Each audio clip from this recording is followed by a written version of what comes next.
right, hey everyone. I just wanted to take some time to kind of talk about a very important topic to JR and I, and it is about adoption. As many of you know, we have been trying to adopt, and we are now going on to 2.5 years now of trying to do this.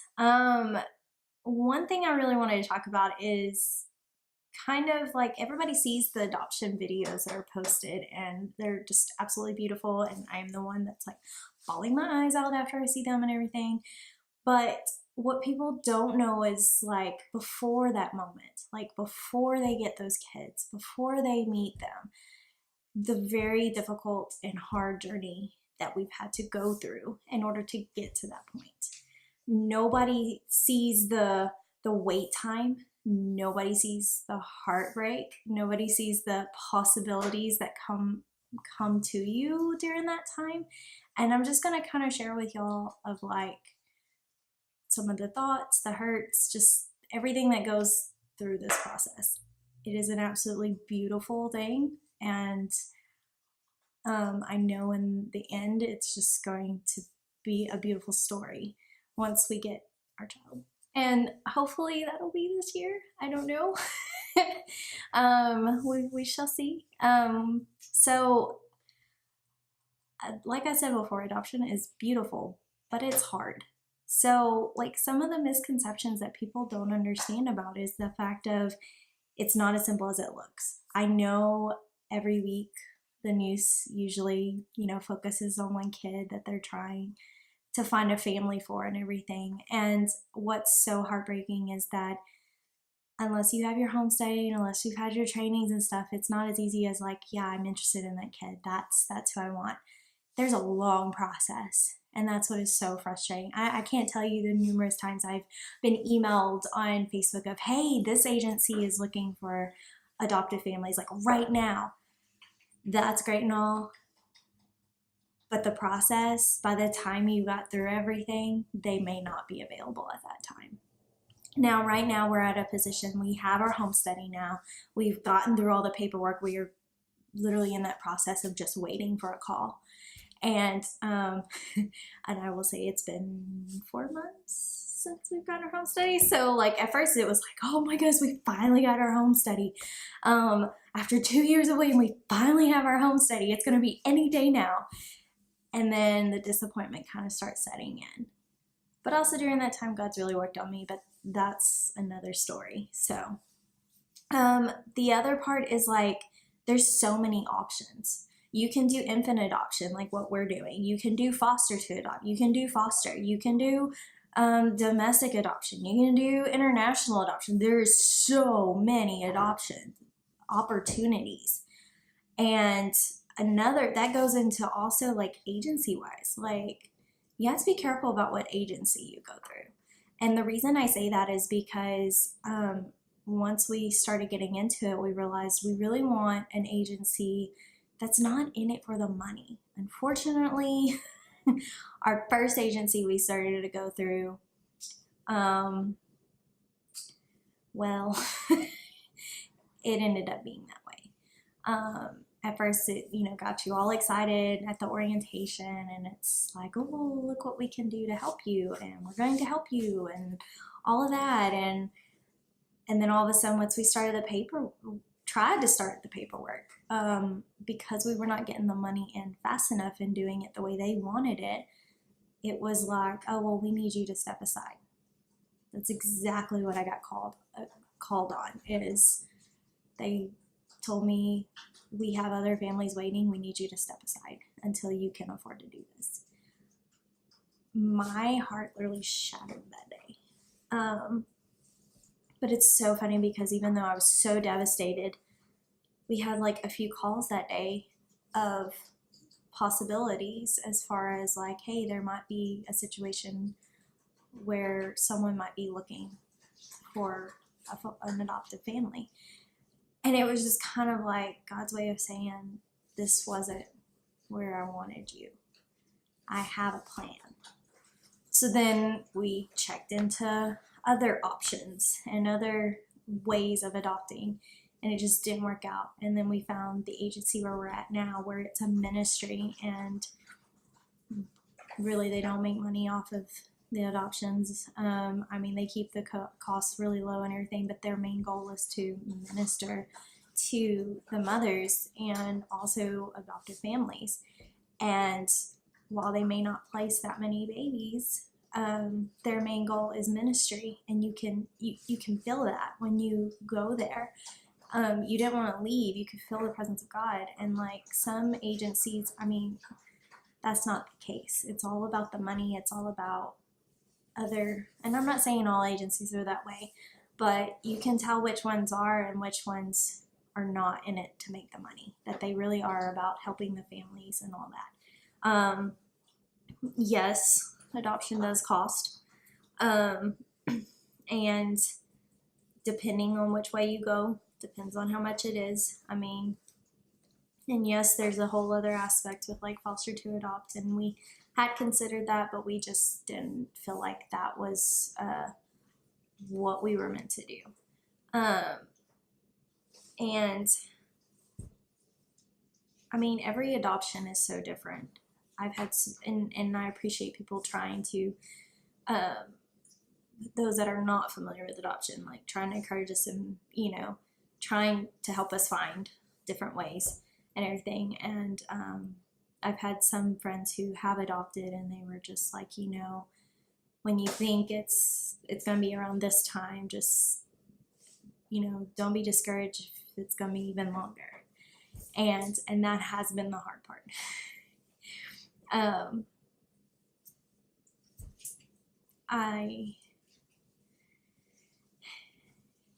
When it's something that you really, really, really want and you have a heart for it, and you have to wait longer than what you anticipated, it makes it difficult. So, but that can be for anything, and that's another thing that, I've been reading some books that I felt like God just led me straight to them, and they have been so helpful because they've been more like Bible study books, because they've like shown me exactly where to go in the Bible to find the scriptures that would like help me get through this, and to find out that there are more people that are feeling the same way, because some days are hard, and you just have to put a smile on your face and just not say anything, like you don't really want to talk about it. And then some days are easy, like it's like, okay, maybe it won't be so, it'll be sooner than what I'm thinking, So, and it's funny because I've been wanting to make this video for a while, and I've been thinking about it, and I just kept putting it off. And then when JR and I decided to start our YouTube channel, I was like, okay, that is one video I have to make. Like, I have to do that. And then I started reading Lisa TerKeurst's It's Not Supposed to Be This Way, and I'm not done, but I got to the second chapter, and automatically I was like, okay, yes, I have to do this video.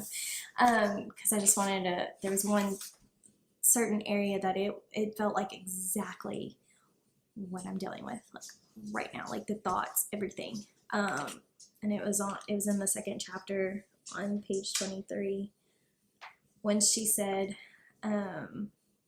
but it was the timing that seemed so very confusing. It was the timing that fed this intense awareness that no matter how well I plan things, I can't control them. No matter how well I think I know the people in my life, I can't control them. No matter how well I follow the rules, do what's right, and seek to obey God with my whole heart, I can't control my life. I can't control God. It's hard to type those words because I don't want to control God until I do. When his timing seems questionable, his lack of intervention seems hurtful, and his promises seem doubtful, I get afraid. I get confused, and left alone with those feelings, I can't help but feel disappointed that God isn't doing what I assume a good God should do. That right there was just like, just summed up everything this adoption wait has been. And I mean, it doesn't even have to be adoption. It could be, you could be waiting for a job. You could be waiting for to get married. You could be waiting for a lot of different things. But sometimes God's timing is not our timing. And to understand that is very, very hard. And it's so funny because like right before that paragraph, she even said that the one thing she kept hearing God say to her was, trust my timing. And it's funny that right after we got our home study, you know, I mean, it was kind of like just a sigh of relief of like, okay, we finally got past that point. And of course, it was not as hard as we thought it would be. Like, as far as like, just, there's something about the home study that seems so intimidating. And we've had some people that have gone through it and they're like, it's not as bad as you think, but just be prepared because it's going to be very, very personal. And then just other various things, but I don't know, in the back of your mind, you're just still like, oh my goodness, this is the scary part. And this is what we have been waiting for so long. And then once we got it, it was like, oh, that was it? Okay, that wasn't so bad. And then the excitement of finally getting that done was just like, okay, we're one more step closer. Even though it had taken 2 years to get that, we were one step closer. And then a few months went by and it was kind of like every time I got a phone call or an email or an alert, it was just like, is this it? Is this it? Nope, not it. Even after the home study and just praying and like the days where I would start to kind of get a little worried of like, what if it takes even longer? Or, you know, those doubts of, is this what we're supposed to do? Did I miss something? Did I miss that calling? Did I misinterpret something? And it was just like, I would just say, just trust me, trust my timing. And it would just be like, okay, you know. And this is not the first time where we've had to wait a long time for something. I mean, we had a long engagement. It was the same thing, you know, when there's something that you are really, really wanting and long for, and then everyone else around you seems to be having that happen. Like, I know when we were engaged, we went to so many weddings. I cannot even tell you how many weddings we went to in that 3-year period. I don't even think I've been to as many weddings since then, and we've been married almost 7 years. And we've not been to that many weddings as I have been to weddings in that time period. And now it's the same thing, kind of like, you know, now that we're wanting a baby during this time, it's just like babies are all around us, you know? So, and you know, sometimes it's helpful and sometimes it's not, but I mean, it's just how life goes. And then sometimes, you know, we see other people and you're like, well, that's not fair. How come they're getting that? And, you know, here I am. You know, we've all thought it. It happens. Okay. Let's just be honest here. But another thing that came across, and I mean, it is huge on this page in this book, in the very first chapter of this book. And I plan to probably do a little like review over this book after I finish it. But this here, the disappointment isn't proof that God is withholding good things from us. Sometimes it's his way of leading us home. That right there was just like, wow. There's a reason. Even during this wait, this long wait, and even though it's not happening when I want it to, even though like in my mind, you know, I had even kind of got a little hopeful again as far as like holidays are very, very difficult, just because I thought maybe if we could get some word or something, maybe we could surprise our parents for Christmas of announcing the adoption, or, you know, just stuff like that. It's just like, you kind of start planning out, oh, that'd be perfect timing because then that would be the greatest Christmas present ever. And then when it doesn't happen, you just, another little part of your heart just kind of breaks. And I was sitting there going, man, once again, another Christmas and I got my hopes built up again. But it was still a good Christmas and everything. And I know once we do get a kid, it's going to be the best Christmas ever. But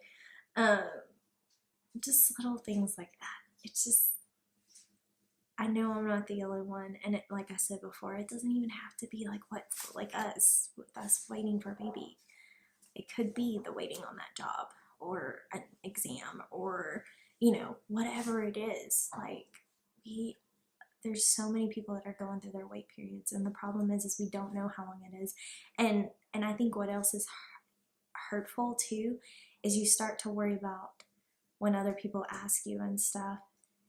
You feel like those who are kind of along with you in this journey, and they get so excited for you, but then when things aren't going as what everyone has thought or planned or intended for it to, it's just kind of like, oh, okay, they start to kind of lose hope too, and that kind of brings you down a little more too. But another thing that said in the second chapter that just really kind of just brings it all together, as far as, because in that second chapter she's talking about dust, and she said it doesn't have to signify the end. She said it's often what must be present for the new to begin. And allowing God to like use you and work through all that pain and hurt and disappointment can be hard. And I know one thing that I kind of have been learning, even though 2018 was a very difficult year, I was ready for 2018 to end. But one thing I can say about 2018, the good thing is one, that we got our house ready, but two, was a huge learning year. God started dealing with me on things and preparing me. And that's one thing I started focusing on towards the end, is like, okay, God, what is it that I need to learn or to fix before we're matched? What during this waiting time are you trying to teach me? And I love how she ended this chapter. It kind of goes along with that, is if I want his promises, I have to trust his process. I have to trust that first comes the dust, and then comes the making of something even better with us. God isn't ever going to forsake you, but he will go to great lengths to remake you. So my prayer is for, for even those that are dealing with something like their waiting period. I'm just going to call it that, their waiting period. If there's something you're waiting for, I know it's hard. But trust God, because in the end, it's so worth it. Even though it doesn't seem like it now, he can turn something into something that you thought in your mind could be one thing, and then he turns it into something beautiful. And that's one thing I keep reminding myself, even with like our marriage, like our engagement, yes, was long and it was torture at times, but our wedding day, I wouldn't have changed a thing. It was more beautiful. Our love story was more beautiful than I could have ever imagined. And I know that's going to be the same way with the adoption too. It'll be worth the wait. So I just pray that you're encouraged with this video, and I just pray that you're able to hold through, stay strong. Bye.